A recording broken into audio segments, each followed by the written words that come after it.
For decades, China has had kind of a fundamental imbalance in its economy. When I was working in Treasury in the Biden administration, we were raising the alarms that we were like, this is coming again. January 2025 came and the world flipped and we became a far more unilateralist actor.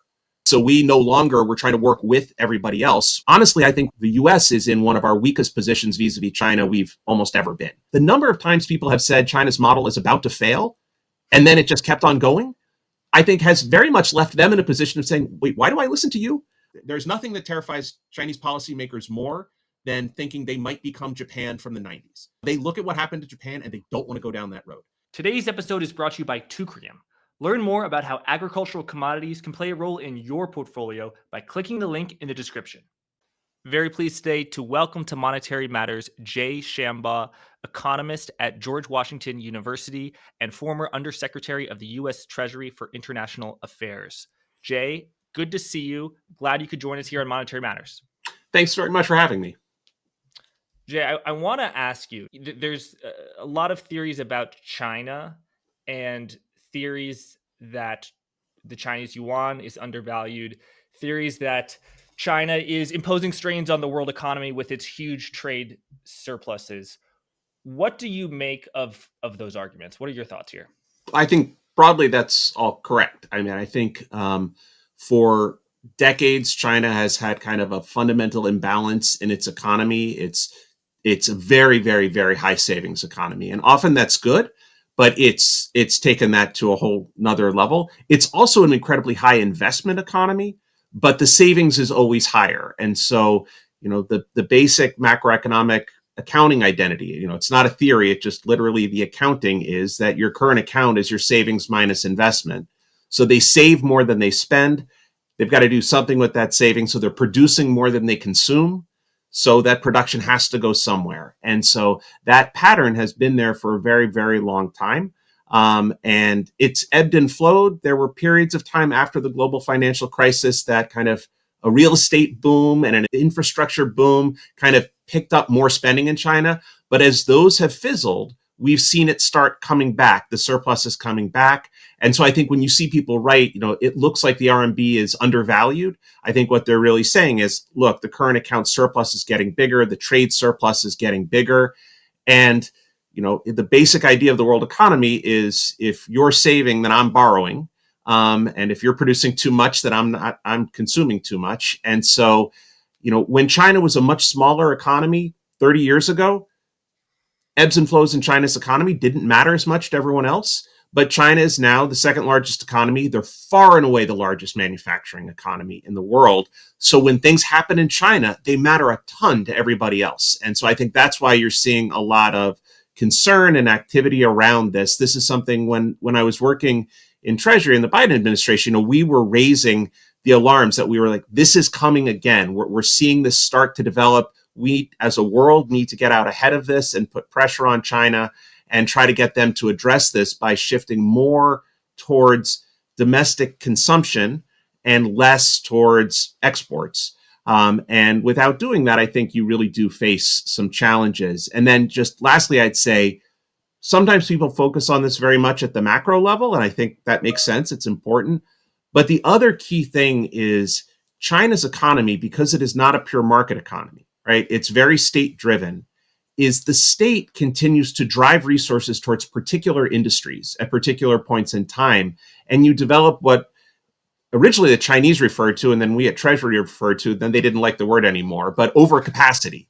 This idea that you produce more, and it's not just like, if you produce more than you consume, that's just exports. That's fine. Like we do that with airplanes. We do it with software. That's part of global trade. It's when you're producing in a way totally disconnected from global demand. And you're just producing because the production's the goal, not selling things to make money being the goal. And so you get a lot of firms losing money. You get a lot of wasteful investment. And the problem is so it's really inefficient for you to do this. But the problem is for everybody else, it means if your firms are losing money, there's no way my firms who need to make money to survive can compete. And so you get these real distortions show up in different industries at different points in time. And again, that as China's gotten bigger is just a bigger and bigger problem for everyone else. Thank you. I didn't know that overcapacity started from the Chinese government. So there's sort of this second China shock after the great financial crisis, investment in infrastructure, and that excess savings was deployed into China and not into exports. During the Biden administration, under which you served, we're having this second China shock. How serious is it? And presumably the current Trump administration is also experiencing this second China shock. Just how serious is it? And can you estimate roughly in terms of reduced industrial production, reduced manufacturing jobs, maybe reduced GDP, reduced production, just what it would have been if China hadn't, raised the stakes and started exporting so much? I don't know that there are good estimates of that yet. And transparently, in many ways, the U.S. is not the place that is facing the biggest strain from this. The U.S. and China are not perfectly direct competitors in all industries. And in part, the first China shock, we reduced our production. A lot of the industries that are still there. I think the research I've seen suggests Europe is actually really exposed. Countries like Germany produce a lot of the same types of things China has moved into. But what that does is it just all spills over around the globe. And so I think from the US perspective, the challenge is if you think semiconductors are essential to the economy and to both national and economic security, if you think clean energy is a direction that you need the economy to go over time, and China steers a lot of resources towards those areas, then it makes it just very hard for you to get those industries off the ground, or even if they were off the ground, they kind of get knocked back down. And so it's less, I think, from a people totaling up, total industrial production or total number of manufacturing jobs, and more saying it's causing real strain in particular industries. In the Biden administration, the real goal was to put multilateral pressure on China. And one of the things when we were having these conversations with them, and we had a lot of very, very detailed conversations on these topics. One of the things that I always tried to emphasize, and I know Janet Yellen as Secretary of the Treasury would always emphasize to them, was this is not just going to be us, the US. We're not the only ones upset by this. It's going to be the whole world who is going to be pushing back on you. And you need to understand that we're not anti-China. It's you bringing this on yourself with the way you're structuring your economy. And I think we were starting to see some success, both, if you looked at things like G7 statements and things like that, which I recognize not everyone thinks things like that are the most important thing in the world, but they signal where countries were and what they were saying. And you started to see a real increase in uniform pressure towards China saying, we can't do this. When the Biden administration adjusted the 301 tariffs to make them higher on particular goods, in particular ones that we saw as being threatened by Chinese policy, you saw Canada just literally mirror our tariffs. You saw Europe do tariffs on EVs. You saw countries around the world start to put anti-dumping tariffs on Chinese goods. And the Chinese, they're not blind to this. They were taking notice of it. They were talking a lot more about what they needed to do. And then transparently, January 2025 came and the world kind of flipped and we became a far more unilateralist actor, right? So we no longer were trying to work with everybody else. We were putting tariffs on everybody else. It was no longer what is the world going to do with China? It was every man for himself and every country kind of cutting their own deals. And so I think that was a much worse position for us to be in terms of trying to put pressure broadly on China. I do think at the end of the day, China recognizes the fundamental challenge here that they need more domestic demand. They're too big to grow quickly based off world demand. There are people inside China who recognize that. I think even very recently, some of the statements coming out about what are the priorities for next year, they say, we need more domestic demand. We need more consumption.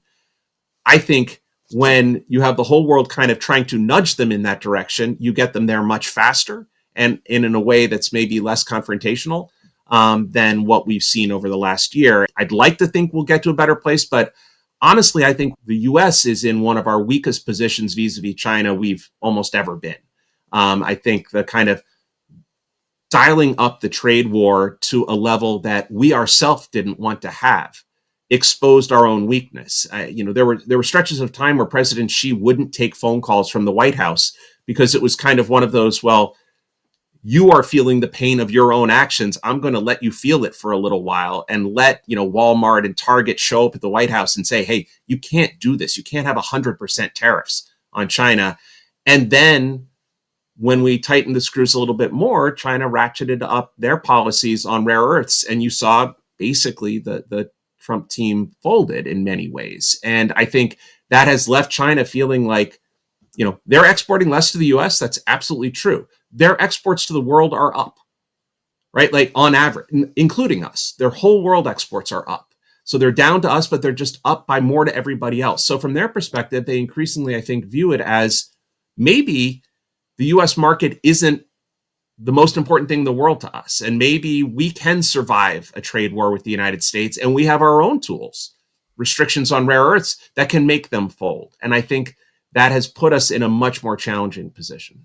I want to ask about the current administration's trade war, rare earths, but just setting aside, I would say, maybe for the past 25 years that the U.S. officials, such as you used to be at the Treasury, were constantly talking to China. IMF officials constantly telling China, as early as 2000, hey, you're exporting too much, and you should focus on internal demand.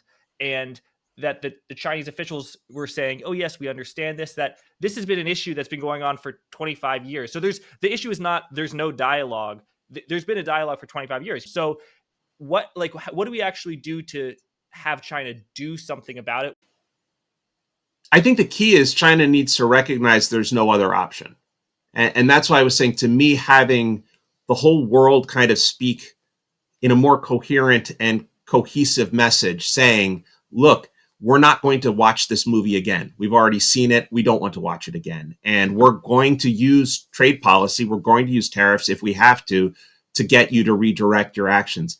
The thing is, it's not easy. I mean, I should be clear about that, right? It's basically asking for China to restructure its economy in fairly substantial ways.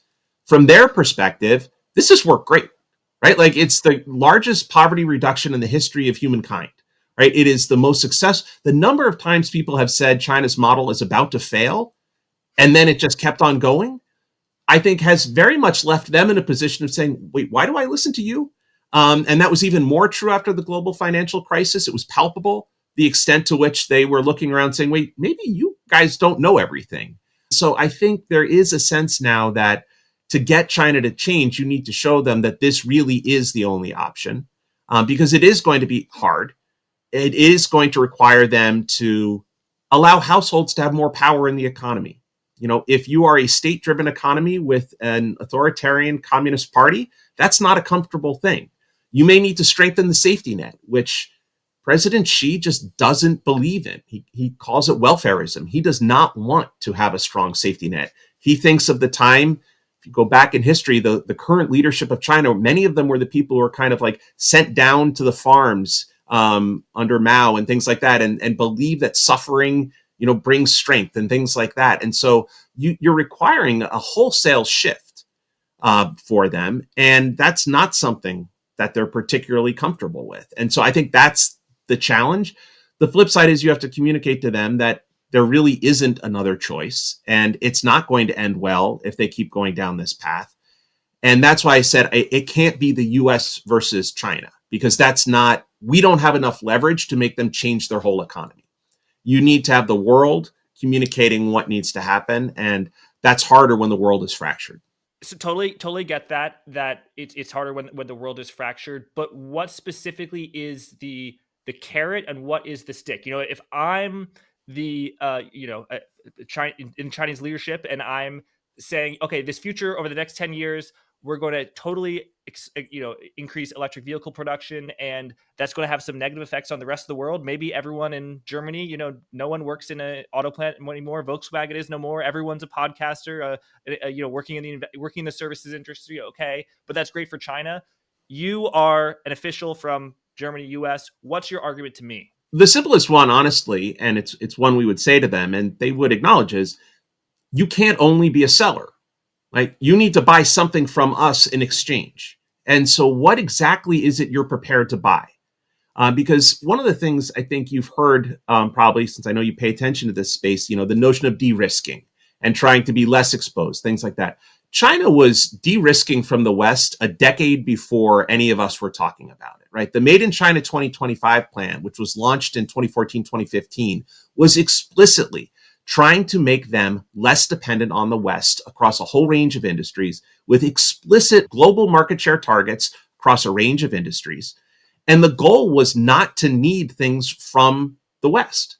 And so the problem with that is they still want to sell things to everyone else. And you say, what is it you're willing to buy? It can't just be commodities and treasury bills, right? You have to be willing to buy things. And I do think they understand that, especially, I mean, there are very smart policymakers there. And I think many of them really do understand the nuances of this. They understand it's actually not good for their economy. It's why you do keep seeing fits and starts where they try to move in this direction. It's that the system overall makes it hard for them. And so it's not an easy thing to do. And so I think without consistent pressure, making it clear, no, you really need to move in this direction, it's very easy for them to fall back on saying, well, you know what, I want to hit my growth target. And the easiest way to do that is to, goose exports a little bit. And so that's what I'm going to do. Unless they really understand the world's not going to accept that, it's too easy for them to fall back on what has worked.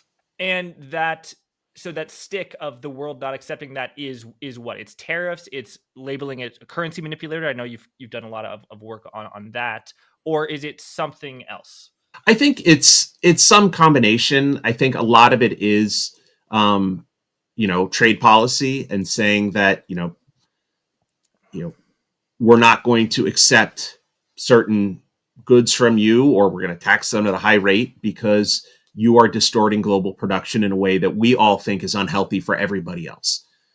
Some of that is just basic trade rules. Like there are, longstanding countervailing duties against subsidies, anti-dumping tariffs against goods that are being dumped below cost. So some of it is using those tools, but I think the reality is you need to use them in a more cohesive and broad way across countries. It can't just be individual countries kind of picking off individual goods.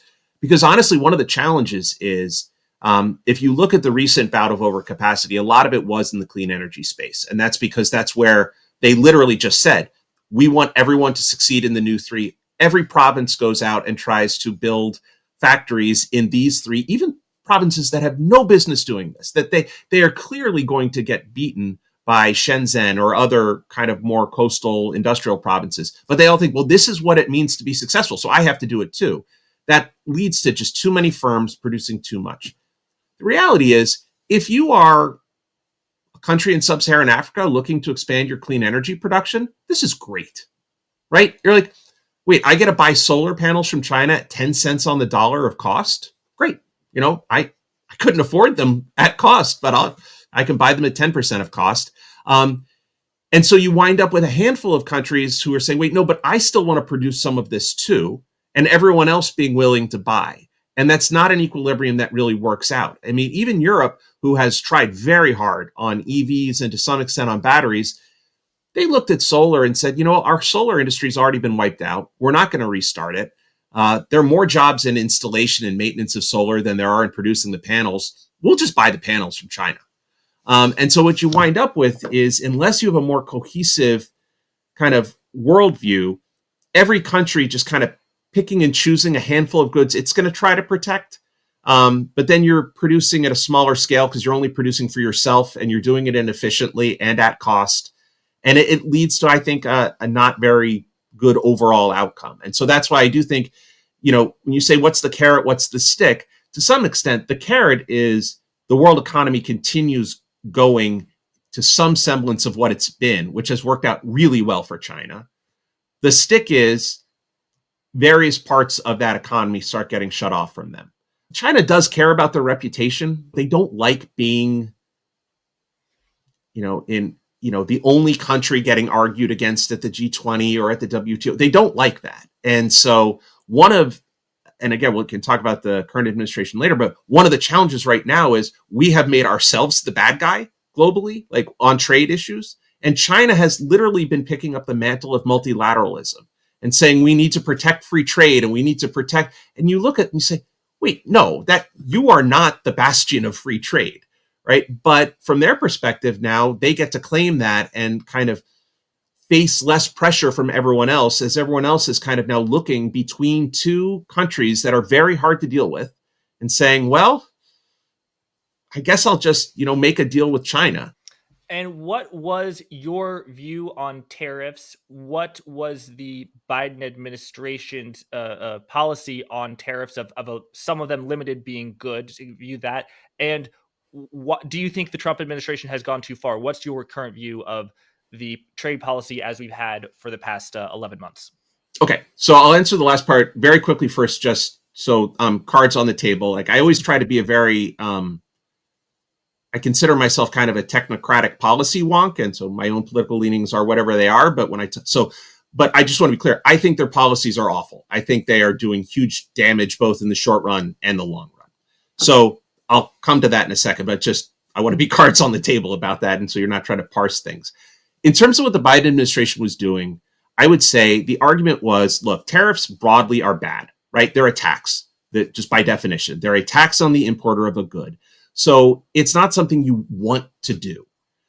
But there are times you might use them to try to change behavior in somebody else. So as I said before, if a country is dumping goods below cost, it's longstanding that you could use anti-dumping duties to try to correct that. Or if they're subsidizing their exports, you could use countervailing duties to try to stop that. The Biden administration clearly felt that was going a little too piecemeal and tried to be a little bit broader and use the 301 process, which is just a technical trade that comes at literally it's section 301 in the trade law. That's why it's called that. But use the process with China to say, look, we think there are certain industries that are crucial that are being threatened by the way China is distorting global production. And so we are going to try to push back against them. It wasn't just with tariffs. Most of the industries where you saw that activity was ones that also were getting subsidies through either the CHIPS Act for semiconductors or through the clean energy provisions of the IRA. So it was kind of trying to use both sides. You're using a tool to try to build up the industries and give them some protection against what was viewed as distorted production coming from China. So I think that's one approach you can take. The Trump approach, I think it's important to distinguish between what they said they were going to do and what happened, right? So the campaign, if you go back, was 10% tariff on everybody, 50% on China. That is not what we got, right? What we got was an announcement of incredibly high tariffs on a whole range of countries, then immediately walked back. And then it was like, we're open for business to cut deals, but there's no way you can cut deals with everybody. And so then you just, at a certain point, just start handing out notices saying this is what the tariff is going to be. But there are also a whole host of exemptions. So some goods are coming in without tariffs. Often it may depend on your political connections. It may just depend on who was able to kind of be the squeaky wheel and complain the most. So it's set up this very kind of odd, jagged tariff structure. Where, you're paying 50, if you were a firm that was importing an input from Brazil, suddenly you're paying 50% because the administration is mad about the way Bolsonaro is being treated, right? Or despite suddenly, the fact that we have a surplus with them. Yes. We put tariffs on everybody, right? Like the original USTR document said the bilateral deficit is a summary statistic of all the distortions of trade, ignoring the fact that we run bilateral surpluses with many countries. And so we run a bilateral surplus with Australia forever. I've met with Australian diplomats many times. They've never complained about that, right? They're happy. They're buying Caterpillar machinery to dig up minerals that they sell to China. They are comfortable running a trade deficit with us. And but so we put tariffs on them too. We put tariffs on everybody, but higher tariffs on some. And so I think it led to this very distorted structure in the economy, but also incredible uncertainty. And I don't think you can overestimate that. So I buy my Christmas tree from the same place every year, in part because they give you a little mug. And the mug I love the mug, and it has the year on it, and they're all different designs. And this year we went to get our tree and there were no mugs. And I was like, oh no. And so the owner heard me say that, and she came back around. She's like, I want to apologize, but we had to make an order in April if we were going to get these. And we had no idea what the tariff we would pay would be at that point in time. And she's like, I just couldn't face tripling the cost on these things possibly. And so we just decided not to order them this year. And now me not getting a mug, personally very sad moment, but not a huge thing for the economy. But I think it was actually really emblematic of the fact that lots of small businesses were sitting there driving blind, having to make decisions. should I buy something or not? I'm going to just cut back a little to be risk averse because I don't know what the tariff structure is going to be. And then beyond that, you had larger firms who maybe could plan a little bit more, looking around saying, well, wait, I have to pay 50% if I buy this input from India. All right, I'm not going to do that. I'll switch to buying it from Korea, where maybe I'm paying 20%, even if the cost of the good in Korea is higher, right? So they don't save the 30%, right? Maybe they save 10%. We don't get as much tariff revenue because we're not getting the 50%, we're getting the 15 or 20. And the firm has had to go to all the work to shift its sourcing and all that. And so I just think it's inefficient. It increases uncertainty. History shows us trade is good for growth, right? We know that. There's tons of things. Stopping trade is bad for growth. One of my favorite papers on this, an old colleague when I was at Dartmouth, James Fire, wrote a paper about what happened when the Suez Canal got shut down. And you look, and the countries whose trade cost went up by the most because they were the ones who it was most efficient to use the Suez Canal, their growth slowed during those years. And to an economist, you say, well, that makes sense. But to actually identify it and look at it and say, look, here are the numbers. When you force these countries to trade less, their growth slowed down. And so I think that is something we're going to see, is not tomorrow. It's not a recession tomorrow, but over time, this is bad for the economy. It's historically your most productive firms are your leading exporting firms. They also are often your leading importing firms because they import inputs. If you fracture your trading relationships, it gets harder to both import and export. And suddenly your most efficient firms don't grow as fast as they were, which means since they typically pay a higher wage, the high wage growth sector is not growing as fast. It's putting in place broad-based tariffs in a jagged way like this is just really damaging to the economy. And transparently, I think we're starting to see signs of that. The finding from that paper that you cited is that the economies most affected were the ones with the highest percentage of trade, or the ones that were closest to the Suez Canal? It was the ones whose trade cost went up most because of Suez getting shut. So if you were a country that your typical trade routes didn't really use the Suez, it didn't matter to you. If you were a country where it was really efficient to run stuff through the Suez Canal and now you had to go all the way around Africa, it hurt you a lot more. And you could see their trade went down by a certain amount and their growth slowed by a certain amount because of that, relative to the countries who were largely unaffected. And there are a whole host of research out there that looks at when tariffs go up, growth slows over the next 5 to 10 years. And so I think it's bad from a macro perspective. It's bad from an uncertainty perspective and challenging for firms. And then lastly, I do think it's just always important to remind people, it's also really regressive, right? We cut taxes on rich people and are raising revenue through a tax on imported goods. Poor people spend a much higher share of their income on goods than rich people do. And so you're taxing poor people at a higher rate than rich people with your tariff tax, while cutting taxes on rich people. Right? So to me, it is a whole host of bad policy outcomes. Again, sometimes you may find you need to use a tariff to try to change behavior in another country. Doing it just because you want to is just economic malpractice, in my view. There are a few things that I will, challenge you, hopefully Sure. politely, over this interview. But one thing I'll just say you're completely right about is, yes, that cutting taxes on corporations and high income people, or having taxes that disproportionately benefit corporations and high income people, and then supplanting that somewhat with tariff revenue is exactly what you said. It is regressive. Why do you think some of the predictions about what would happen if tariffs happens, that there would be a recession, that inflation would go up, has it happened? Is it because the sky high tariff rates that were threatened by the administration never really went into effect, or the effective tariff rate wasn't that high? Some things there are a 40-50% tariff rate, but there's so many exemptions. It's kind of like Swiss cheese that the effective tariff rate is 12%. And that those dire predictions would have come true had the actual tariff rates on April 2nd been enacted. Or is there something different, either because maybe there is something to the fact that a lot of countries kind of have to sell into the US, so they're kind of an inelastic supplier, and maybe foreign companies are kind of taking the hit rather than U.S. consumers. So on the last point, actually, I think it's a third group, which is U.S. firms who are taking the hit most so far. But that's not something we expect to last. So what I would say is a few things. One, I think the predictions that you heard were generally not predictions kind of coming out of a model. It was more just like, oh, this is going to be really bad. And I think people who tried to sit down and do the math, and run it through like the model the Federal Reserve uses and things like that would just look and say, all right, it's going to raise inflation by, maybe a point, but stretched out over a couple years. So it's not it's not going to be a spike in inflation. And I think we actually have seen that. You've seen prices of goods relative to trend elevated. You've seen in particular for goods that are imported or compete with imports.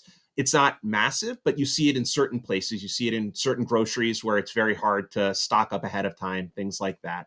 So I think you see some of it. I think the reason I say it's phased in is this idea that, well, at first, and it really comes to the uncertainty point, I think a lot, like nobody knows what's happening. No one knows if these tariffs are legal yet, right? Like, so if you're a firm, do you want to raise your prices and possibly lose customers and then find out in a month that actually you're going to get all the tariff revenue back?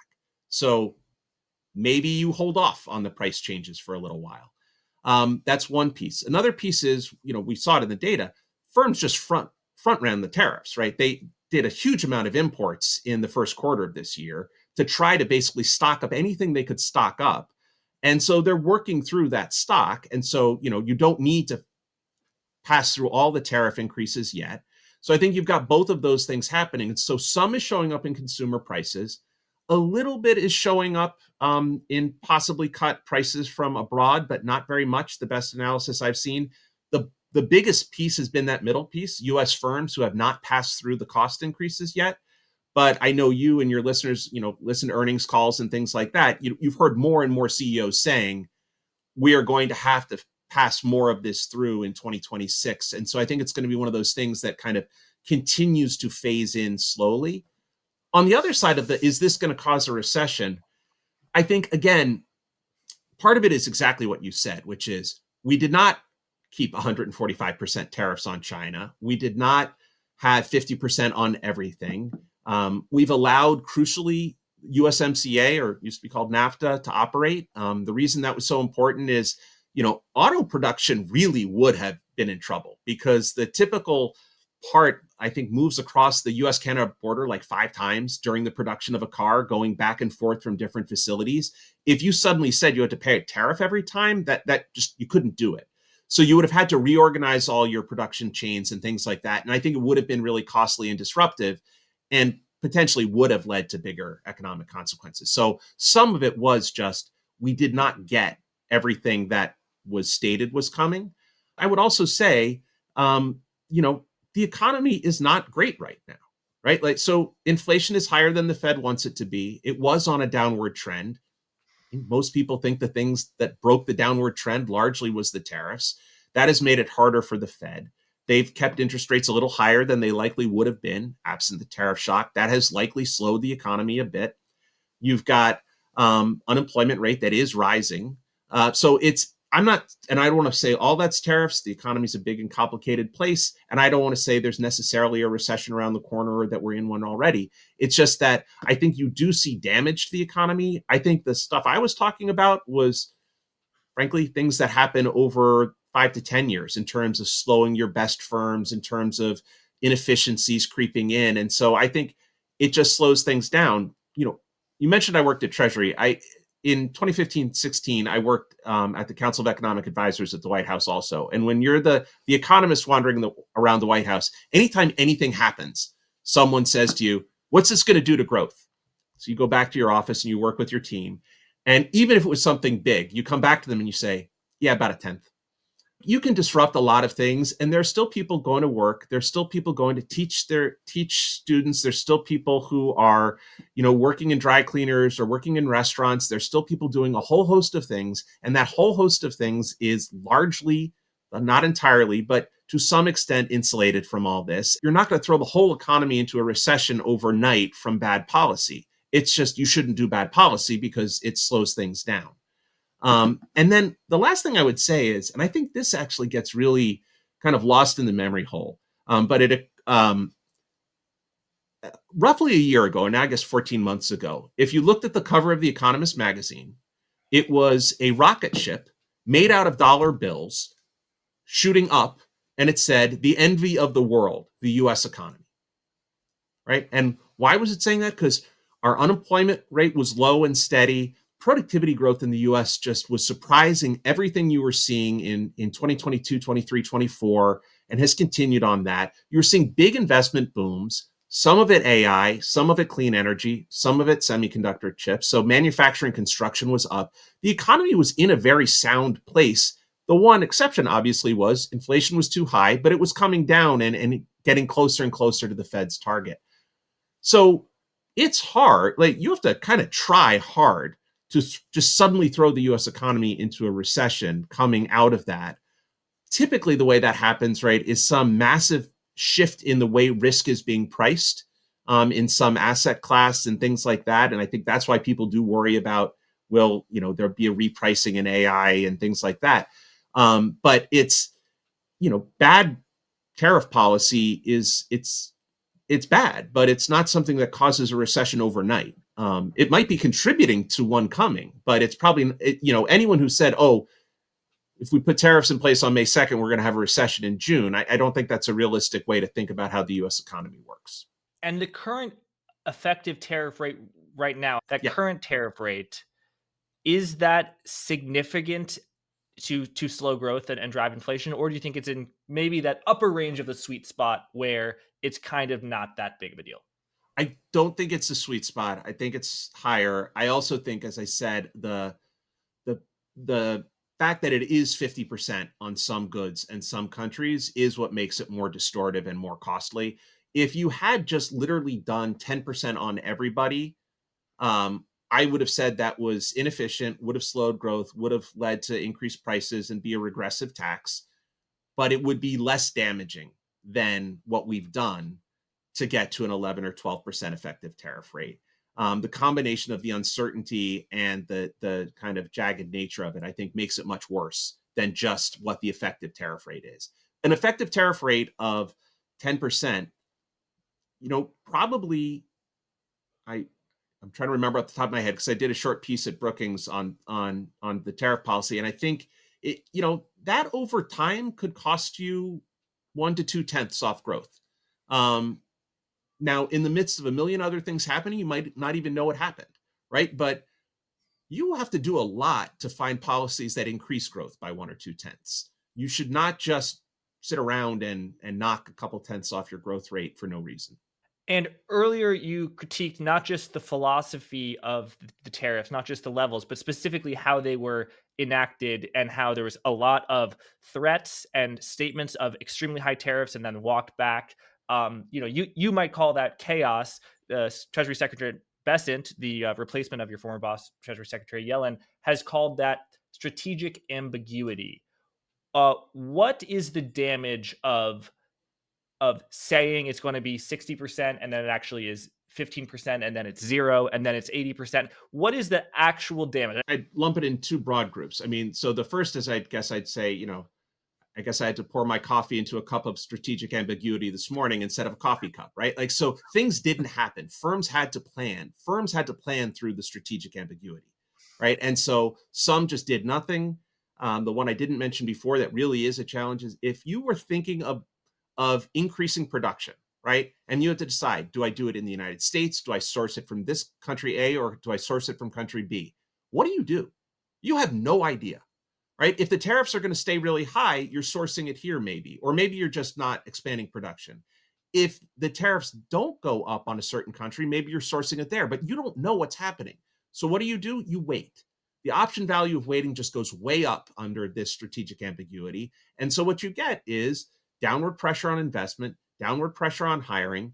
You've seen a lot of firms talk about the fact that you might move some production back for production for US consumption, but we are a really bad place to make exports right now, because you have no idea what your input costs are going to be. You have no idea if you're going to get into a trade fight with the country you wanted to send the goods to, and they're going to put retaliatory tariffs on you. You have no idea what's happening. And so it's just you're less likely to build under that circumstance. So I would say on that front, I don't view it as strategic. I just view it as ambiguity. I think on the other front, though, you mentioned the uncomfortable conversations. I had plenty of uncomfortable conversations with countries. That's part of the job when you're kind of an economic diplomat. But doing things that are just kind of spiteful and reversing quickly, you just lose credibility. And I think you've seen it in country after country. I think Mark Carney has probably expressed it best. The Prime Minister of Canada has just come right out and said, we can no longer base our policies in Canada assuming the US will do the right thing. We have massively lost our leadership around the globe. And it doesn't matter where you are. And part of this, I want to say, this is not necessarily, they will not necessarily view this as a critique, the current administration, when I say the era of US leadership of a multilateral order is over. They viewed that as a goal, and on that goal, they have succeeded. And even if they are gone in 3 years, it doesn't come back. So I think we have permanently lost our capacity to lead on many, many issues because we have done grave damage around the world. The tariffs is one thing. I actually think probably the place we'll never recover from, and probably shouldn't, transparently, is what the Doge team did to USAID and the tens of thousands of people that are already dead. You can look at report after report. ProPublica has probably done the best reporting on it, on just literally tens of thousands of people who are dead today because of decisions that were made in January and February. You don't recover from that. That will be a moral stain on this country's legacy, and you don't recover from that. Other countries know you did that, and even if you come back, they're not going to welcome you back in the same way. They're not going to trust you in the same way, and in some sense, they shouldn't. So I think that has real cost to us also in terms of our ability. I think the current team often views U.S. leadership in multilateral spaces as a cost, and they talk about us propping up the global order. And I think that was a massive misunderstanding of the fact that we gained from the system. We didn't design it out of altruism. We designed a system that we thought worked for us. And yes, we ran the system to an extent, and we did it in a way that we thought benefited others, but it benefited us. We've lost the ability to go back to that, I think. And that's a real cost also. So that's the kind of chaotic tariff policy did some of it, but I think the what we've done to USAID, for that matter, the extrajudicial killings in the Caribbean, the way we are treating immigrants, like all of these things have real costs in terms of how the world views us. And I think especially, frankly, that last one, because we haven't talked about it, the immigration behavior, it's real long run damage to the economy. I mean, it's awful from a personal perspective to see, mothers ripped from kids because they were going for their green card interview because they're married, but their visa had expired and they get arrested. Things like that are terrible on a human level. It's also terrible from a growth perspective. If you're an entrepreneur born in another country, 20 years ago, there was no question where you wanted to go. If you could get to the United States, you wanted to start a business here. That is not true anymore. We are a more dangerous place for immigrants, in particular, frankly, immigrants who aren't white. And so I think it is something that has a cost to how the economy runs. The Chinese used to complain to us that US businesses didn't want to come to China because of our rhetoric. And we would say to them, no, it's because your police sometimes just randomly arrest, business consultants and jail them for espionage, or because, frankly, you spy on everybody's email and they can't do business from your country because they can't do anything.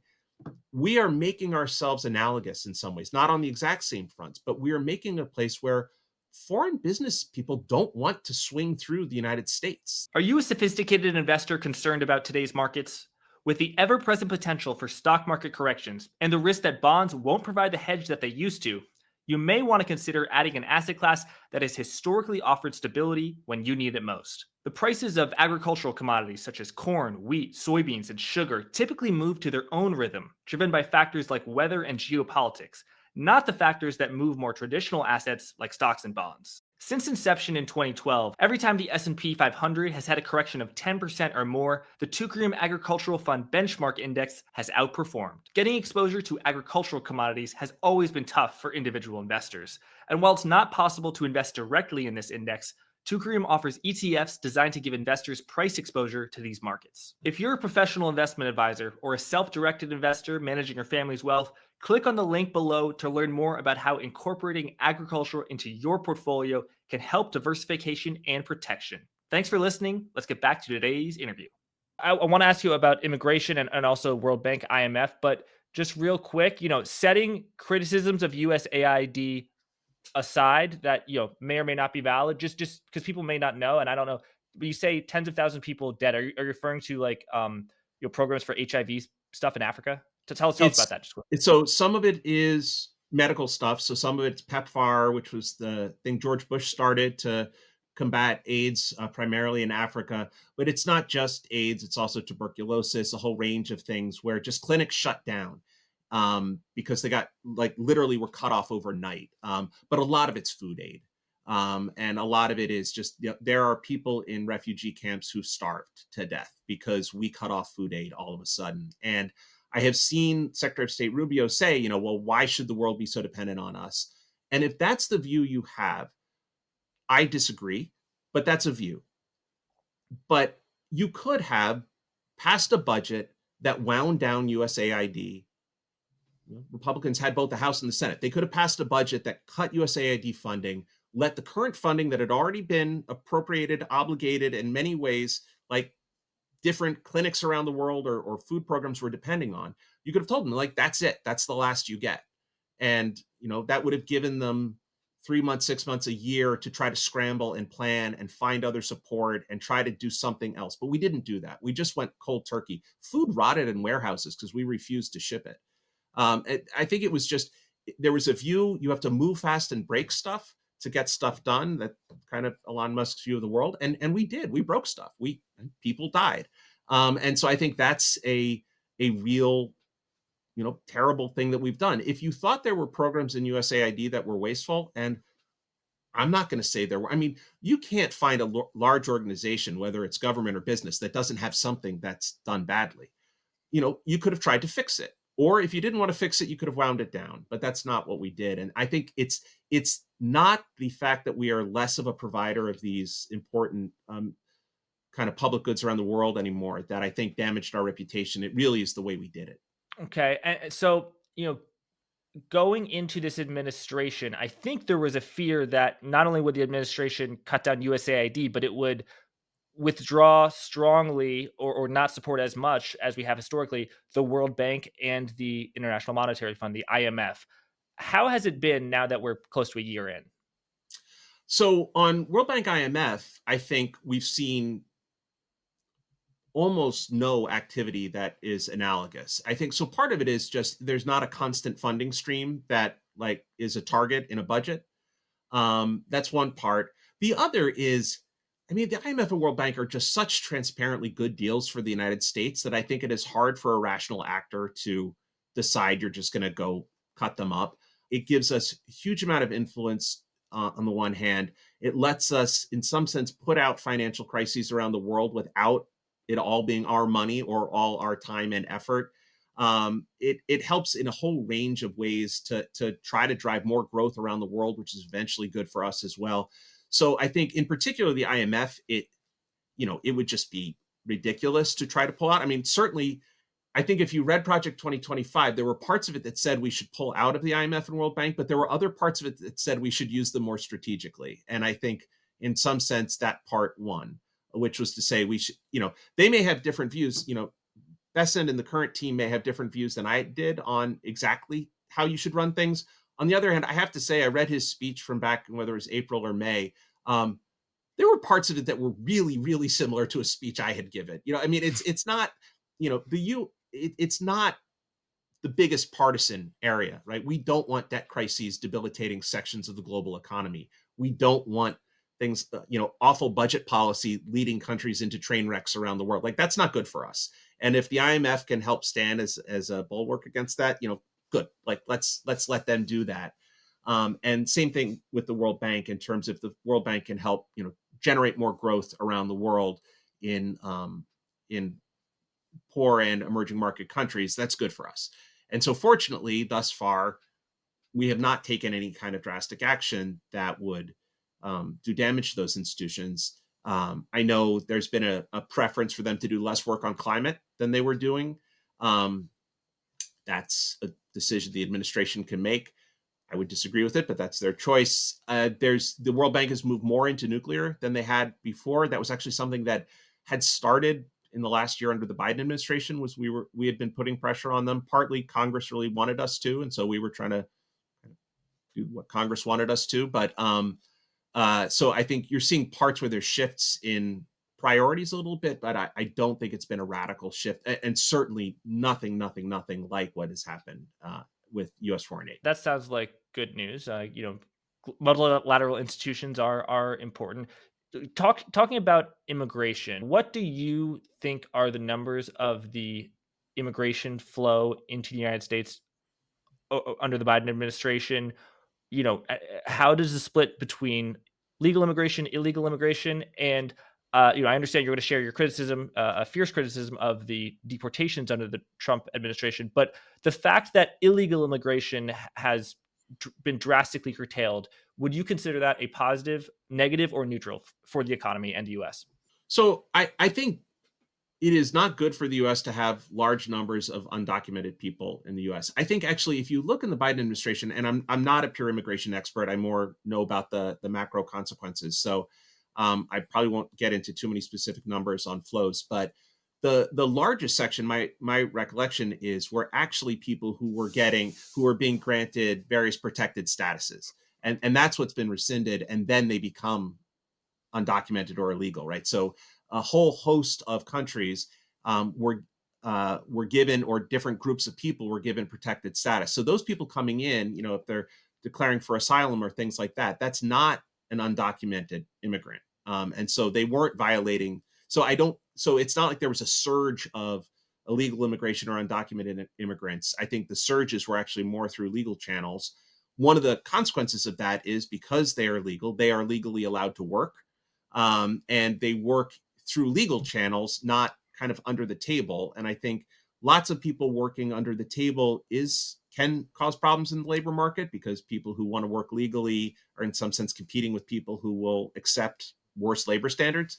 But when you just are letting more people in, then it's not putting that same type of pressure there. So I don't know how much kind of quote illegal immigration has shifted down as much as just all immigration has shifted down, in particular because of changes in asylum and refugee policies. I think the bigger shock has been trying to remove people, and I think that's where you see the bigger dislocations in from an economic perspective. It's one reason I think it's really hard right now for anyone observing the economy, especially the Fed, to read data. It doesn't help to miss a jobs report, but when you look, since April, we've really not seen a lot of net new jobs, and so one of the challenges is then to say, what does that mean? Is it because working age population is basically flattened out, and so we shouldn't be creating net new jobs, or is it that that the economy is stalling in some way? And so it's very hard for them to read. And even the surveys in the part of the survey that's asking people if they're employed or not, one of the things they ask is where you're born. People are very worried both about response rates and response honesty to that question now. So I'll be honest, if I were even a legal immigrant in the United States, if someone from the government asked me where I was from and did I have a job, I don't know that I would tell them I'm from somewhere else right now. And so I think there's just a concern that the data are a little distorted, and that's making both just tracking how much has immigration reversed. It's hard to tell is one issue, and the other is it's hard to tell then what that means for the economy. So I think there was unquestionably an increase in immigration under the Biden administration. It's not a part that I was really working on, so I can't speak too much to it. But there was definitely a large flow. It probably, if you listen to statements coming out of the Federal Reserve, was one of the things that actually cooled off inflation faster, because there was a surge of labor demand, and there was suddenly more people there to fill the jobs. And so I think that was it had that side effect as well. So I think on net answer your question, I think we've clearly seen a big reverse, because it was unusually high under Biden, especially in 22 and 23. I think less so in 24. and has gone to likely negative under the present administration in terms of immigration flows. And so that's a big shock to the economy. And so in terms of the non-farm payroll, let's be honest, the non-farm payroll numbers during the Biden administration were extremely good. That was probably a boost, was the fact that immigration was so high, and it is probably going to be a negative in the current administration. Oh yeah, people, and it's one of the hard things. Like, people really need to rebase their expectation of what a good jobs number is, right? So that was already true as you have shifts in demographics, and in fact, that was one of the things that was puzzling people for a while under the Biden administration, was the numbers just kept coming in higher, and people, the wonks kept saying no, so the numbers are going to come down for these reasons, and then they just kept being higher. Some of that was just the economy was doing well, and some of it was immigration. With a negative flow on immigration, like, you really need to rebase what a normal number is, and you're just going to see negative numbers more often, right? Because, like, if you're bound, if there's an error band of 50 to 80,000 at least, right? If you think the new normal's 30, right? A bunch of the time it's going to show up as a negative number. And so I think that's going to be hard for people to deal with, because I think you're just going to keep seeing these negative numbers at times. If you don't have population growth, you can't expect a lot of employment growth. That has been added to the fact now that we are seeing the unemployment rate rise. And I think that's actually, to me, the kind of disturbing piece of when you look at the present economy, is you say there was a stretch of time in the Biden years where the unemployment rate rose from like 3.5 to the low to around 4.1. And that made some people nervous, because we don't like to see the unemployment rate rise by a half point. But it was, first of all, coming from a really low level. And second of all, you had a surge of people, not just immigrants, but people who had left the labor force during COVID, returning to the labor force. And so it wasn't like a lack of labor demand raising the unemployment rate. It was so many more people willing to work. Right now, that's not what's happening. We're taking people out of the labor force with the reverse immigration flows, and yet the unemployment rate's rising. And so that makes people more nervous. It makes you say, okay, is this then the type of increase in the unemployment rate that makes us all say, hey, when the 3-month moving average is half a point above its 12-month trailing low, you're usually in a recession, or almost always in a recession. And we're pretty close to that right now. Yeah, we are.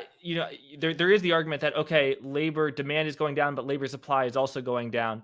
But if you actually look at the numbers from September to November, I know there was October was missing. The demand went down by a lot more than supply went down. It did. And I've never liked to be in the recession call business, but I think, when I was running the Hamilton project at Brookings, we actually commissioned the paper that Claudia Sahm put out that had the Sahm rule in it and all that. And so we played around with the data some, just because we were talking to Claudia a lot about it, and tried to look to see, well, okay, we know what 0.5 means. Well, what does 0.4 mean? What does 0.3 mean? What does 0.2 mean? What does 0.1 mean? And the reality is, when you're at the cyclical low, right, you're never in a recession, and there's almost never one coming in 12 months. Once you start coming off the low, now you're back in normal world, where it's like, you ask any economist, blindfold them and say, is there going to be a recession next year? They should say roll a die, because it's roughly 1 in 6 usually, right? When you're now you're more than a little elevated, you're more than 1 in 6, right? I don't know if we're quite in flip a coin territory, but we're pretty close. And so, that's, I think, the Fed is in a very uncomfortable position with an unemployment rate that is rising, but inflation well above target. And that's, the world they never want to be in, because they don't want inflation to stay above target, because they don't want to lose credibility. They know that, at least they think, a lot of the inflation they're seeing is being generated by the tariffs. And so the kind of economic modeler in them wants to say, okay, we can look through that. It doesn't matter.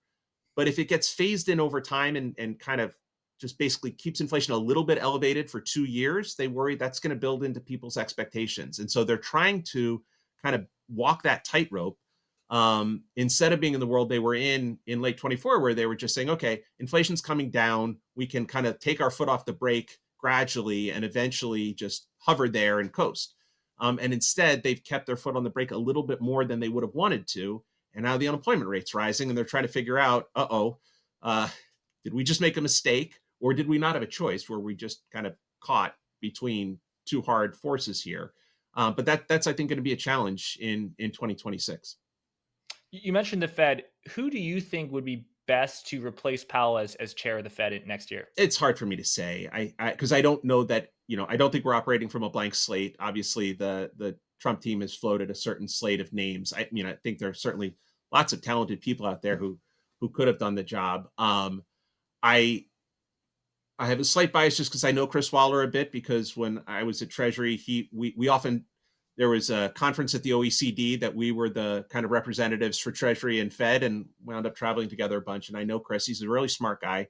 Um, uh, I don't know that I agree with him all the time on monetary policy, though a bunch of the time I do. I think he and I have different views on financial regulation, and so I would probably not be thrilled with his views on financial regulation. But he's a very smart and obviously qualified person. Look, I it's hard for me because I used to think more highly of Kevin Hassett than I do. He's been a very political animal in both the first Trump term and this Trump term, and so for kind of the more policy wonk world, it's hard to watch that and say, do I still think this is someone that I would trust with the keys to the economy? The biggest challenge I think that whoever gets the job is going to face is everyone thinks whoever gets the job is whoever Trump believes will cut rates by a huge amount. He said that out loud. That's not good for their credibility, both within the building, to be able to actually get the rate cut because no one else will trust them, or from the market's perspective, to say, do they think that the Fed is acting in a political way? Are they still independent? Are they doing what they're supposed to be doing? And so I think whoever gets it, it's going to be a harder job than it should have been in some sense. Obviously, the law gives the president the right to appoint a Fed chair, so it's his choice. But I think he's made it harder for whoever gets the job by saying whoever gets the job is going to be whoever will lower rates a huge amount. I don't think that helps their credibility. And your point is, it doesn't help their credibility, even if they are the most dispassionate, unbiased person in the world. Reputation is not just whether you're biased; it's what's your reputation as being biased. Yeah, exactly. So I mean, I don't think Chris Waller is lying when he says he thinks we have room to go to the neutral rate. I've talked economics with him plenty. I know how his views of the economy work, and I think he's saying that because he believes it. But if Trump appoints you Fed chair, the assumption is there's some sort of unspoken bargain here, and that now, I'll be honest, having known Chris a little bit, I don't know that it's like, even if the administration thinks he's going to do everything they tell him to do, I'm not sure that's his personality. And so he may reestablish his credibility in ways they don't like relatively quickly. But that's also why he might not get the job if they come to that conclusion. Yeah, I mean, after all, Powell was first appointed by Trump. So, Jace, this is a topic that you, I'm sure, followed very, very closely. There was this narrative, I spread it myself, I promulgated it myself, that because of the way the Trump administration was acting, the rest of the world would be more reticent to invest in the US, and that US capital flows could moderate or maybe even turn negative. I think, well, a year into the administration, I can firmly say, like, I was wrong about that. That has not been true. The capital inflows have been huge. What is the significance of that? Talk about, I'm sure they were also huge under when you served under Biden as well. And is the capital flows into the U.S. going to be massive regardless, because that's just kind of the system that we're in? I think this goes back to what I was saying about even big policy shocks don't derail the economy entirely.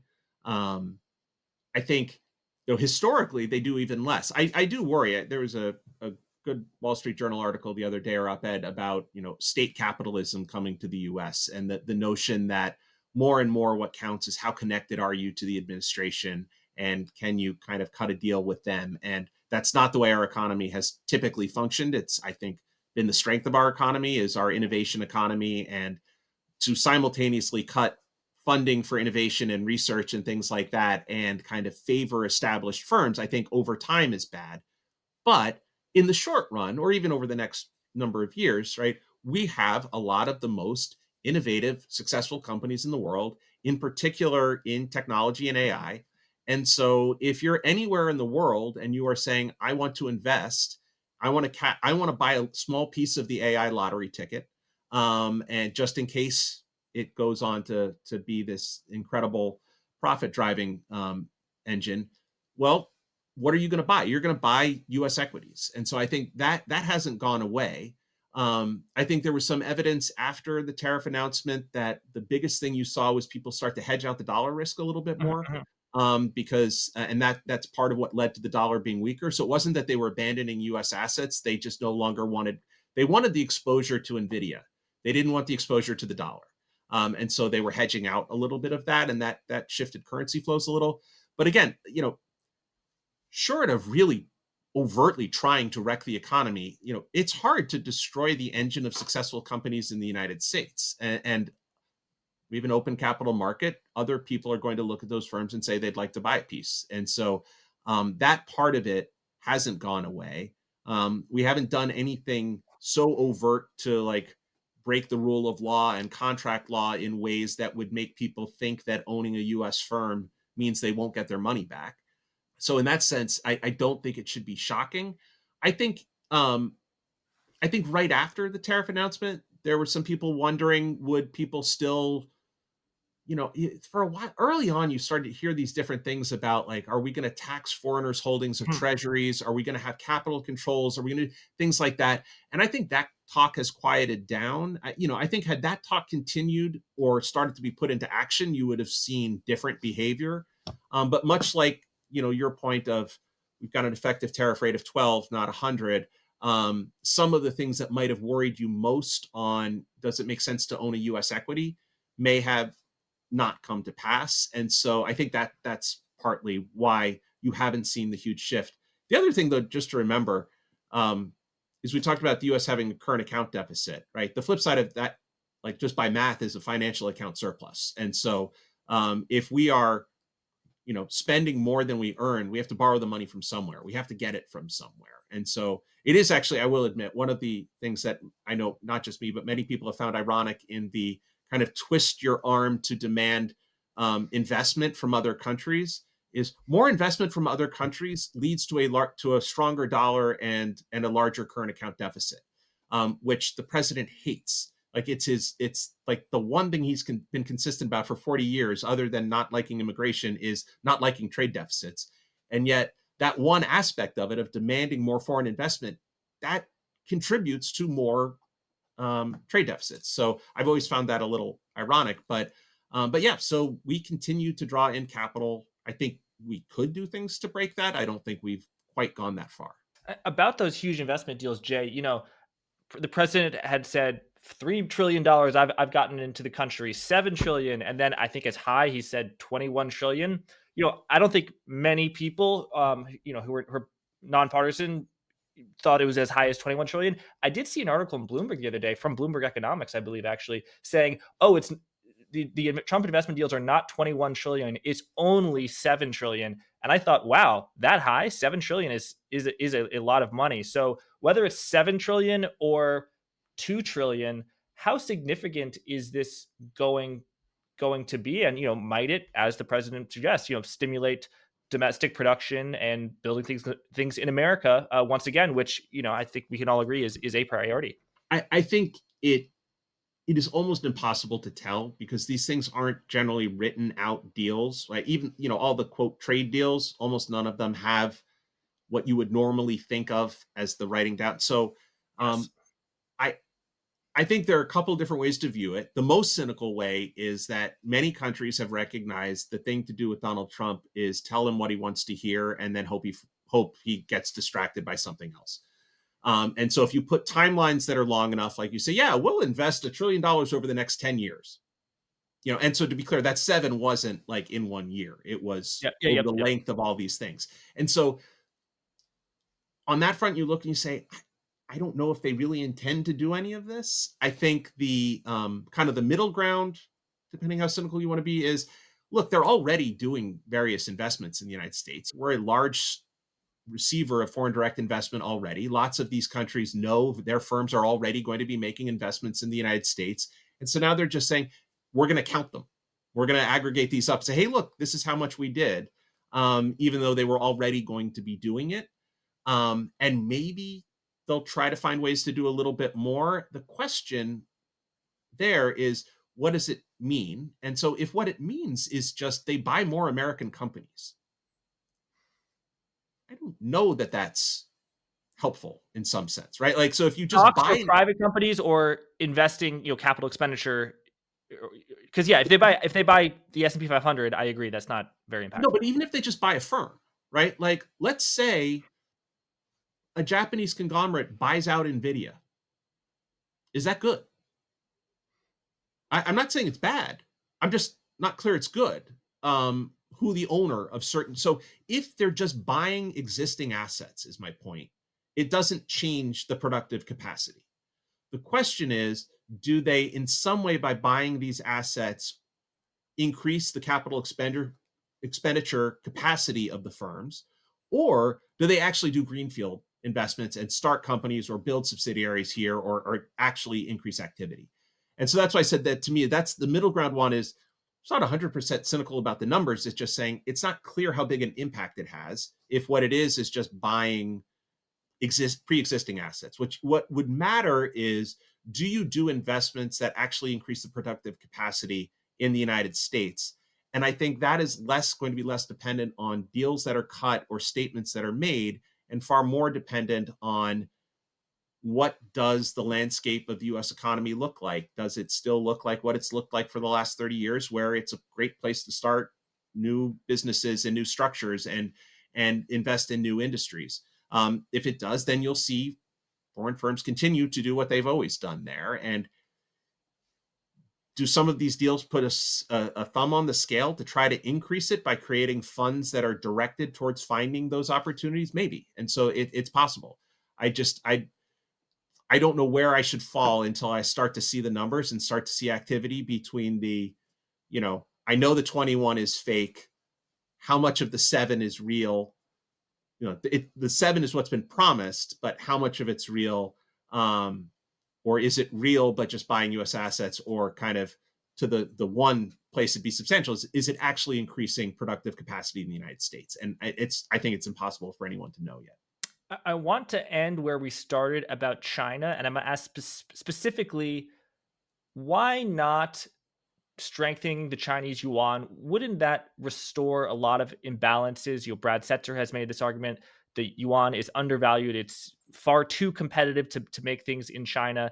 Just push down the exchange rate, strengthen the yuan. Under policies that you think are good, China's trade surplus, current account surplus has gone up, and under policies that you think are bad, China's trade surplus and current account surplus has gone up. Why not just have China? Wouldn't it be a good thing if China were to strengthen the yuan? Do you agree or disagree? Yes, it would.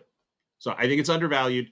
It is more clearly undervalued today than it was even a year ago, and certainly more than 2 or 3 or 4 years ago. There was a little stretch of time where the current account surplus wasn't that big, and I think my concerns were much more sectoral about distortions in particular sectors. But we're returning to a world where it's really big. And I think the thing I always say to people is, again, coming back to the start of what matters about China so much right now is the scale. Is if you go back to 2007 and 8, China ran a current account surplus of like 10% of GDP, and the whole world was losing their mind, right? China having say, if they get to where we think they'll get to this year, which is around 3.5% current account surplus as a share of GDP, a share of China's GDP, that would be roughly the same size of world GDP as it was back when it was 10% in 2008. They are just so much bigger that their current account surplus, even at a non-absurd level for China, like you look and you say 3.5, that's too big. The reason it's too big is not because any country that has a 3.5% surplus is clearly distorting the global economy. It's too big because China's so big. And so for China to run a 3.5% surplus these days is a big issue for everyone else. So the other part of your question is why not just strengthen the yuan? I think the reality is because of the deflation. So they've got either low inflation or deflation across the economy. Part of that's a collapsing property bubble. Part of that's just too little demand in the economy. And so it kind of comes back to the fundamental, like, how would you strengthen the yuan? If you strengthen it the way like you or I or many people in financing, it's like, well, you want your currency to be stronger, raise your central bank interest rates, right? Like that's going to strengthen the currency. They're terrified of doing that because they don't want to trigger real full-fledged deflation. Like, there's nothing that terrifies Chinese policymakers more than thinking they might become Japan from the 90s. Like that has always been an overriding concern. You can see speech after speech, paper after paper written, how they look at what happened to Japan and they don't want to go down that road. And so they're terrified of that. And so from their perspective, caving to external pressure to strengthen the RMB and triggering deflation would be a massive, massive error. So I think they're worried about that. They don't want it to depreciate rapidly, just to be clear, that they're not trying to engineer a rapid depreciation either. They'll intervene to stop that. They'll intervene to stop a huge appreciation. They would prefer it to be relatively stable because, again, they kind of think this is working reasonably well for them. I think what you would need to see, the other way you strengthen your currency is by strengthening domestic demand and having kind of consumption and pick up and kind of strengthening the economy to strengthen the currency. That would work. But that goes back to our first conversation. That's not easy to do in the system they have. And so I think that's where they are. I think they should strengthen the RMB. They should face pressure to strengthen the RMB. They should continue to face pressure on the fact that distortions in their economy are spilling over to everyone else, and the rest of the world is not going to accept it. But it's not something that is easy to deal with. It's not something that they can just kind of push one button and say, "Oh, you were right. We should have just strengthened our currency." It would be they would have to do it in a way that worked for their economy, and that's not going to be easy. So first of all, I have no doubt that you're correct that a lot of Chinese economists and policy wonks in China, the leading ones, have that fear of deflation and of becoming Japan. I believe I've read President Xi of China saying, moderate deflation is no big deal and it can be a good thing. What about rather than raising interest rates to strengthen the yuan, what about just selling a ton of FX reserves and selling other things to strengthen the yuan? Would they ever Yeah, consider that? they certainly could. It because they have a structure of capital controls. Like, so I think when the US or Japan, like if the Fed announced it was buying 10 billion euros tomorrow, I think the market would be like, oh, that's cute. That's very quaint. We trade that before we drink our first coffee. And so in really big currencies of really big economies, I don't think intervention alone is typically all that effective. Sometimes at the margin, if the market has gotten out over its skis and has disconnected from fundamentals, you can kind of push it back.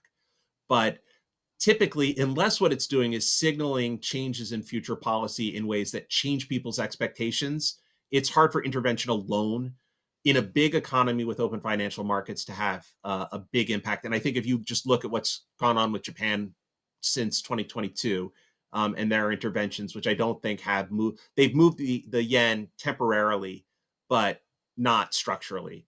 I think China's different because it does have capital controls that limit the market. It gives them more power over what it is. So I do think in that case they could do some intervention to try to strengthen the RMB, and should.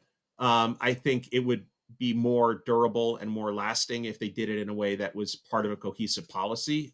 And that's, I think, part of the reason they haven't wanted to do it. But I think the biggest reason they haven't wanted to do it is they want the growth. Absent feeling pressure from abroad right now, the growth is coming from exports. And whether it's at the national level or at the provincial level, everybody wants to hit their target. And exports right now are the easiest game in town. And so I think that's part of why you're not seeing a bigger move on that front. So yeah, I just want to say when you said that when President Trump was running a year ago, a year and a half ago, the announced policy was lower tariff rate on the rest of the world, 10, 15%, and much higher on China. I think a lot of the policy people and economists around President Trump have been advocating for it, but that is definitely, the president himself is making these decisions, and he has had a much more sporadic policy. Do you think that the policy strategy of encircling China and 10% tariff on the rest of the world, higher tariff rate on China, do you think that could happen in 2026, or is that just a dream of the campaign? I don't think it's the way the president operates. I think he sees tariffs as a tool that let him do things he wants to do. So if he wants to punish a country for a certain type of behavior, if he wants to kind of curry favor with someone or give out a favor to someone, tariffs and exemptions from tariffs are just a great tool. He loves it. So I don't envision kind of the idealized rational structure. I would just want to stipulate again, I don't think that would be a good structure. I think you phrased kind of encircling China, but then included a 10% tariff on everybody else. I think those are hard to manage at the same time. I think if you are putting a 10% tariff on everybody else, it makes it harder for you to work with everybody else to put pressure on China. And so I think that's why, and I don't think you need a tariff across the board on China, frankly. I think you're trying to target the industries where you think they're leading to distortions. When I was in government, and I won't say I was always successful on this front, I used to have the mantra of we should get rid of tariffs on things we don't make that poor people buy. Right? Like, why are we taxing consumption of goods that we don't actually have production of, especially goods that are disproportionately bought by poor people? That just doesn't make sense. And so a blanket 50% tariff on China would include a lot of those. And I don't think that would be good policy either. That makes sense. Jay, thank you so much for coming on Monetary Matters. It really is an absolute privilege to have someone who was in the room, helping make these decisions at the highest level. I hope to have the current administration's people on at the very high level. We did have a scheduling, and that some people did. There has been a rescheduling of that, but I hope that we can reschedule that once again. Thank you, everyone, for listening. Please leave a rating and review for Monetary Matters on Apple Podcasts and Spotify, and subscribe to the Monetary Matters YouTube channel. Until next time. Thanks for watching. Remember to click the link in the description to learn more about the Teucrium Agricultural Fund Benchmark Index. Until next time.